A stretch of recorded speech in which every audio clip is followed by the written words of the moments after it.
Welcome back to the channel and to another NFL wildcard game. We've got action going down Sunday afternoon, 1 p.m. kickoff. Denver Broncos traveling to Buffalo to take on the Bills in Highmark Stadium. Going to be a good one, guys. Now, before we get into this game, I got something I want to say, man. Look, if you've been following along my videos, it's pretty clear I'm a Bengals fan, right? Got the helmet on the wall. I'm constantly rocking orange and black. But let me tell you something, man. I was born in the late 80s. Throughout the 90s, it's just a complete disaster for my Bengals, right? Just multiple 2 and 3 win seasons all the time. Man, it was the dark ages to be a Bengals fan, right? So as a kid, it was tough. Like you want to see your Bengals win, right? But you're a kid, man. So you like start gravitating to winning teams, right? My pops, big Broncos fan, big Broncos fan. And at the time, we got John Elway, Terrell Davis, Rod Smith, Shannon Sharp, you know, Ed McCaffrey tearing it up on the offensive side. Then on the defensive side, you got Steve Atwater knocking dudes out. Bill Romanowski, one of the dirtiest but like most aggressive linebackers of all times. So with that said, in those times, your boy actually rooted for the Denver Broncos, man. Always wanted the Bengals to do good at the end of the day, right? But 8-year-old Trey, 9 years old, I don't know, man. I was young. I ended up with a Terrell Davis jersey here. And we're going to rock this one here today with my Bengals hats. Of course, right? Because it's still Who Day all day. But let's go ahead and dive into it, man. I just wanted to give you all that little background real quick. Thought it was a little funny, man, that I'm sitting here doing a Broncos video, right? Got a little ties to them. But let's go ahead and dive into it, man. The Bills are sitting at 8.5-point favorites in this one. The over-under is sitting at 47.5. Like I said, man, the Bills 13-4 coming into this one. They're going to play host to these upstart 10-7 Denver Broncos Sunday afternoon. Broncos started the season 0-2 before winning 9 of 12 in the middle stretch, right? They entered Week 16 needing just one more win with 3 games to play to clinch the last spot in the AFC playoffs. They needed all 3 of those games after back-to-back losses to the Chargers and the Bengals, both games in which they honestly should have won, but late penalties kind of spelled their demise in those ones. They got the Chiefs backups in Week 18, and then they took full advantage, right? 38-0 blowout, so they punched their ticket into these AFC wildcard playoffs. The Bills didn't play to full strength in Week 18, didn't need to. They were resting starters for significant portions in what was a meaningless game for them, and in turn closed out the regular season with a loss to the Patriots. But prior to that, they had won 10 of their last 11 games. They finished the season undefeated at Highmark Stadium as well. So Bills come into this one with some momentum. Don't let that loss at the end of the season to the Patriots fool you, man. They had nothing to play for. These two, they last faced off just last season in Week 10, with the Broncos obviously not with rookie quarterback Bo Nix, wasn't in the league, starting Russell Wilson at the time. Denver came into Buffalo, and they took full control of that contest. They led throughout the majority of that game, and then kicked a walk-off field goal for the dub. Now, the same reason Denver was able to pull off that upset last year is why they are capable of keeping this one closer than some may think. That reason... it's the defense.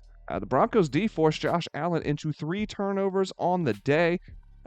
Denver didn't play great offensively in that game last year in that victory. They committed twice the amount of penalties as Buffalo.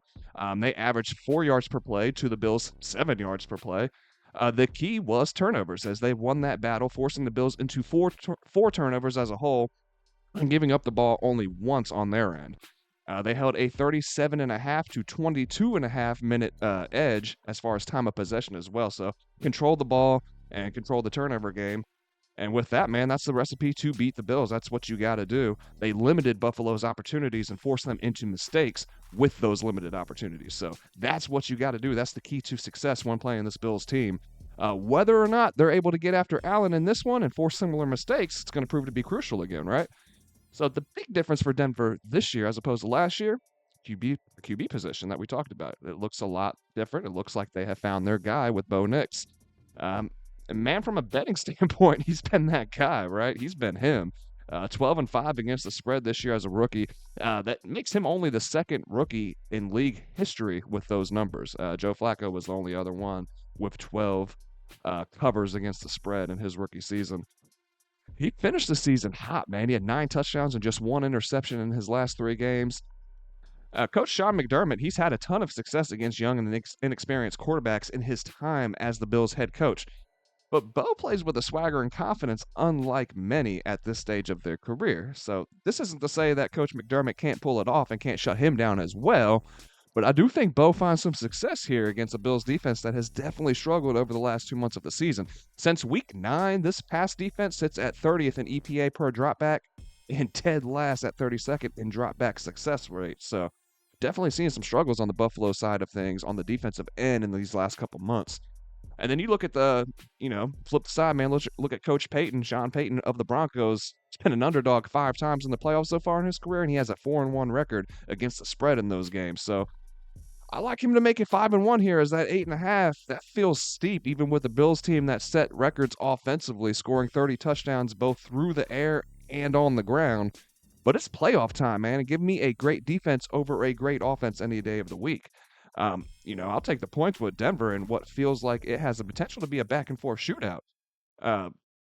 It's going to be predicated on which D can force the most mistakes. Can Denver pressure Allen into a few turnovers and take control again, or will McDermott find a way to stop another young quarterback, this time the up-and-coming Bo Nix? So that's going to be the key in this one, but I got to take the Broncos with the points, man. Now, that ain't to say that I think the Broncos are going to pull off the upset. I think it's going to be a close game, but given the fact that the Bills have gone and gone to the playoffs and failed to make the Super Bowl in 5 straight trips now. They've won 13 games twice in that span, 13 games again this year. They've established themselves as a contender year in and year out in the AFC, but have not been able to break through to the Super Bowl.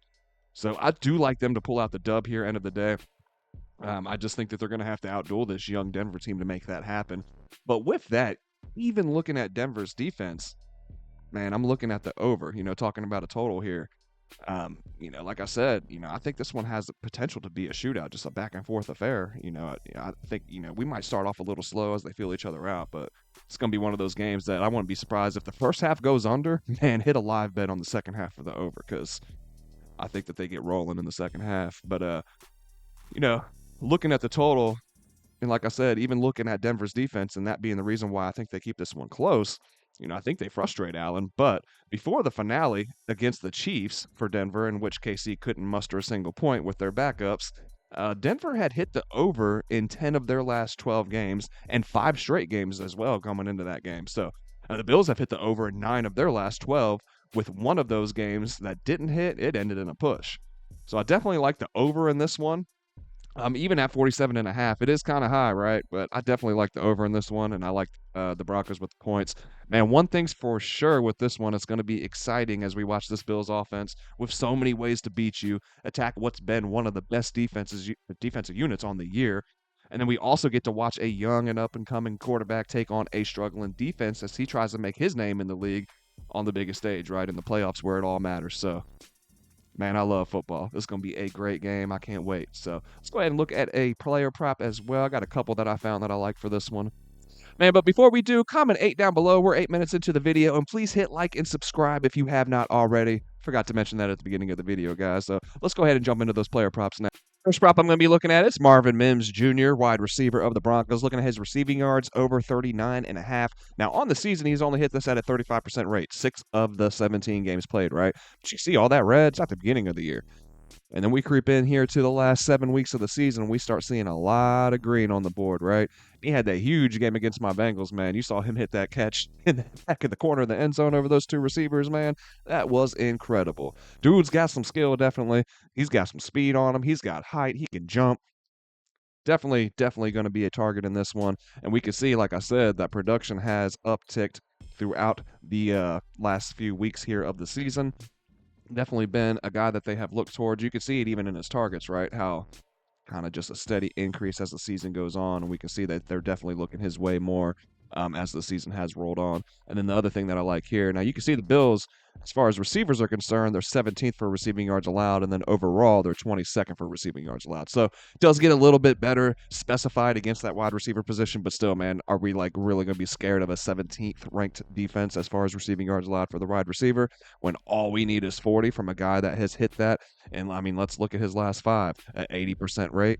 You know what I mean? So looking good. 6 of the last 7 games, he has hit over this mark, and he's done it pretty handily, right? 49, 44, 105, 62, 103, 51. Like, he's getting up over this 39.5 pretty handily. So I like this one here to start things off. 39.5 receiving yards over for Marvin Mims Jr. You can get that at -115 right now on BetMGM and Bet365. And then lastly, I'm looking at Josh Allen for a anytime touchdown. We can get that at -125 over there at DraftKings. Now, first off, let's go ahead and look at that Denver defense because we can see right now touchdowns against, they sit at second. But if we flip that to the quarterbacks, that does drop to 12th. So obviously, still looking pretty good. 12th is not bad by any means, but definitely looks a lot better than that too overall, right? So we like that there. Go ahead and scroll on down. We can see that he's hit this at a 47% rate, 8 of the 17 games this year. But we can see a lot of that green has come on the back end of the season, right? They have definitely utilized Josh Allen in the red zone quite a bit, man, in multiple multi-score games, right? Like this is a quarterback with two touchdowns on the ground, 3, 2 in 3 straight weeks, right? That's incredible. Seven touchdowns in a 3-week period by a quarterback on the ground, man. Incredible. But we go ahead and scroll on down here. Let's look at the red zone rushing attempts. We can see that he is literally right behind James Cook, starting running back. You know, we got James Cook with 48 red zone rushing attempts. Allen right behind him, sitting at 31. So definitely like his chances here, man.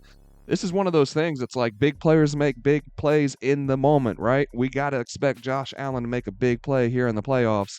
Man, look, MVP candidate, and like I've said earlier in the video, they have struggled to break through to that Super Bowl. I think we see a very motivated Josh Allen throughout these playoffs to prove that he is one of the best players in this game and really put his stamp on that. So I like him here to get an anytime touchdown. And also, he's had 4 rushing touchdowns in his last 3 playoff games alone, right? So playoffs come, man. He does turn up.